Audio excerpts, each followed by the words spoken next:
ខ្ញុំបានឃើញព័ត៌មានមួយរបស់ Cambodia Next បានចុះផ្សាយថាប្រជាជនកម្ពុជា5លាននាក់មានកម្ចីពីធនាគារសរុបជាលុយដុល្លារប្រមាណជា 57.6 ពាន់លានដុល្លារ billion បងប្អូនពាន់លានដុល្លារដែលរបាយការណ៍នេះគឺចេញដោយ CBC ហើយនៅក្នុងនោះគឺមានបងប្អូននៅភ្នំពេញច្រើនជាងគេក្នុងការខ្ចីលុយបន្ទាប់មកគឺកដាលហើយបន្ទាប់មកទៀតគឺខេត្តសៀមរាប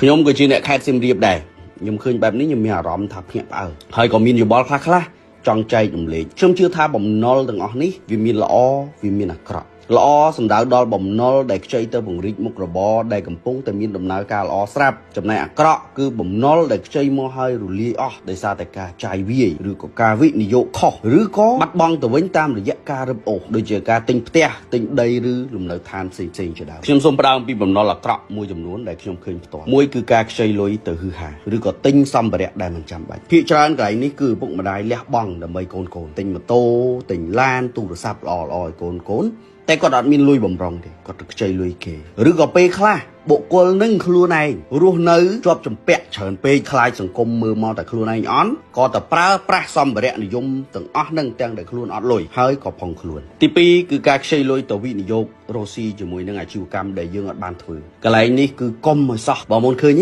បាត់បង់ច្រើនណាស់រាប់រយលានដុល្លារបើយើងបានធ្វើចំណេញ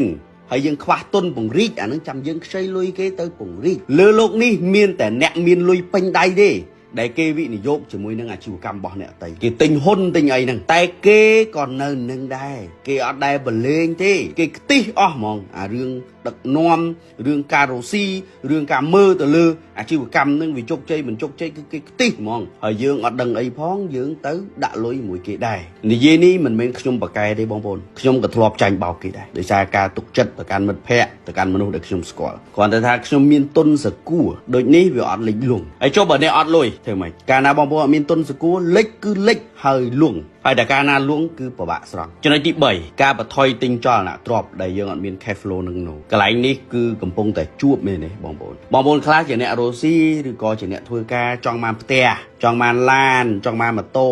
តែដល់ពេលដែលមានវិបត្តិសេដ្ឋកិច្ចឬវិបត្តិអចលនទ្រព្យកើតឡើងគាត់បាត់ចំណូលគាត់អត់អាចបង់បានក៏ត្រូវបានគេរឹបអូសទៅវិញចំពោះបំណុលដីផ្ទះនេះគឺវាមានបញ្ហាស្មុគស្មាញណាស់ទាំងអ្នកលក់និងអ្នកទិញគឺរបួសទាំងពីរនាក់ហើយកន្លងមកក៏មានការអន្តរាគមន៍ច្រើនអំពីរដ្ឋាភិបាលដូចជាការតម្រូវឲ្យសងត្រឡប់ប្រមាណភាគរយបាទការពន្យាពេលក្នុងការលូនឬក៏ការបញ្ចុះមិនយកការប្រាក់ជាដើមហើយបើនៅប្រទេសខ្លះគឺគេផ្ដល់ជំនួយហិរញ្ញវត្ថុការបញ្ចុះការប្រាក់ដល់ភាគីទាំងពីរអញ្ចឹងកន្លែងនេះទាំងអ្នកអភិវឌ្ឍក៏ទទួលបានការបញ្ចុះការប្រាក់បើសិនជាគាត់ជំពាក់ធនាគារទាំងអ្នកទិញក៏ទទួលបានការបញ្ចុះការប្រាក់ដែរហើយបើនៅប្រទេសជឿនលឿនគឺគេ proactive ហ្មងគឺគេគិតរួចជាស្រេចដោយការវិភាគទៅលើទីផ្សាររួមហើយគេកំណត់ទំហំវិនិយោគជាស្រេចនៅក្នុងវិស័យអចលនទ្រព្យបើមនុស្សត្រូវការតែ1លានផ្ទះគឺគេឲ្យធ្វើតែ1លានផ្ទះទេអត់អាចគ្រប់គងលើសបានទេឬក៏កំណត់ថ្លៃហើមស្រ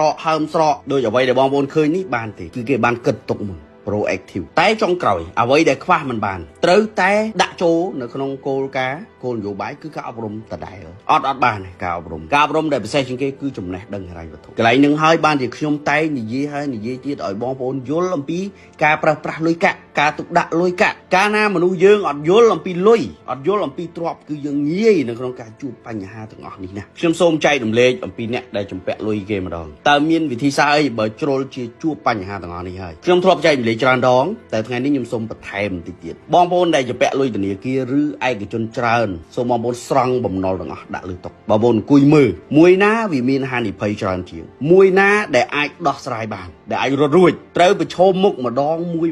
នៅក្នុងការចរចាសុំពេលវេលាឬក៏កាត់កងបំណុលណាដែលហានិភ័យខ្ពស់ត្រូវតែកាត់កងជាទ្រព្យសងទៅគេវិញហើយបើពិបាកពេកតឹងរឹងពេកតឹងចិត្តពេកនិយាយចូលគ្នាអត់បានត្រូវរត់ទៅសុំអាជ្ញាធរសមត្ថកិច្ចឲ្យលោកដឹងឮធ្វើកិច្ចសន្យាថាយើងពិតជាមានឆន្ទៈសងពិតប្រាកដមែនហើយត្រឡប់មកធ្វើការបដោតលើការរស់ស៊ីបដោតលើការរស់ស៊ីបដោតហើយបដោតទៀតដើម្បីរលុយទៅសងគេមិនអាចជពាក់លុយគេឲ្យរត់បានទេទោះមិនបានសងឥឡូវក៏វាជពាក់កម្មគេដែរអញ្ចឹងកាត់ទ្រព្យខ្លះរស់ស៊ីសងគេខ្លះប៉ុននឹងជួយអត់ស្លាប់ទេ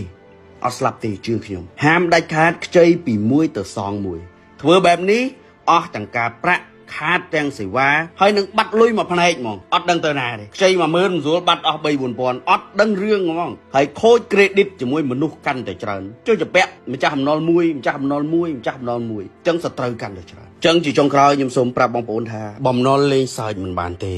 ហើយអត់មានអីខ្លាំងជាងការធ្វើចិត្តឲ្យរឹងមាំឲ្យនឹងណូហើយអង្គុយរាប់វាហើយដោះវាមួយប្រឈមនឹងបញ្ហាចុះមិនយូរទេនៅពេលដែលអាជីវកម្មរបស់បងប្អូនរីកចម្រើនបងប្អូននឹងអាចរំដោះខ្លួនបន្តិចម្ដងរហូតដល់អស់ហើយបទពិសោធន៍មួយនេះនឹងបង្រៀនមេរៀនជាច្រើនដល់ជីវិតរបស់បងប្អូនជឿខ្ញុំចុះ